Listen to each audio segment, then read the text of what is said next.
Hello लोगोफोर, गोसो गोरबोनिफ्राय बयनिसिमबो निमाहा बिहरग्रोनाय थाबाय। आंनि गोसो गोरबोनिफ्राय एडभान्स हेपि निउ इयार। आसा खालामो आंनि गोसो गोरबोनिफ्राय बयबो गावखौनो नेगेटिभ साननानै बे गोदान बोसोरखौ मिनि खुसियै इन्जय खालामलांगोन होननानै। लोगोसे आंनि बे लाभ स्ट'री बि.डी चेनेलखौ साबस्क्राइब खालामलांगोन होननानै आसा खालामो। बेफोरबादिनो खन्थाइ भिडिअ गोदान गोदान खोनासंनो मोनबाय थागोन। फै अब्ला जों बयबो खन्थाइखौ खोनासंलांनोसै बोरै जाखो। जाय मानसिया नेनानै थानो रोङो बिनि खाथियाव सानसे गासिबो जिनिसानो गिदिंनानै फैफिनजोबो। थानाय समाव दुखु जानानै जेबो मुलाम्फा गैया, मानोना थांखांनायनि उनाव दुखु जानानै जेबो लाब गैया। गोथार गोसोजों जाय फोथायनानै थायो बेजों बयबो मिनि खुसि थायो।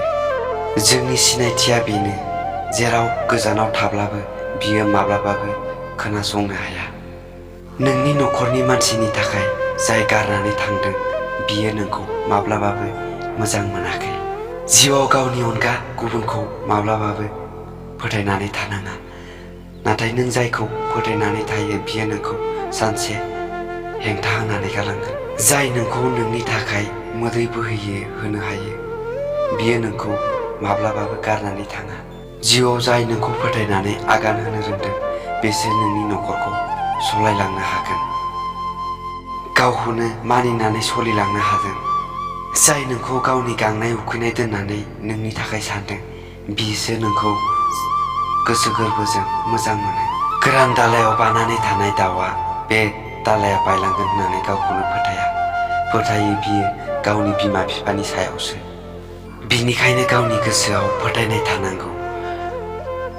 दान खोमसिनि आन्दोआव थाखुमानानै थानाय मोजां मोननाया बयनिबो गोसोखौ सुग्लायहोनो हाया।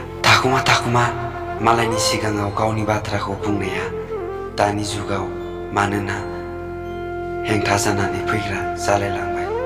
जाय गावनि गोसोखौ फोथायनानै थायो बियो माब्लाबाबो गोमानानै थाङा, बियो आरो फिन गिदिंनानै फैफिनो।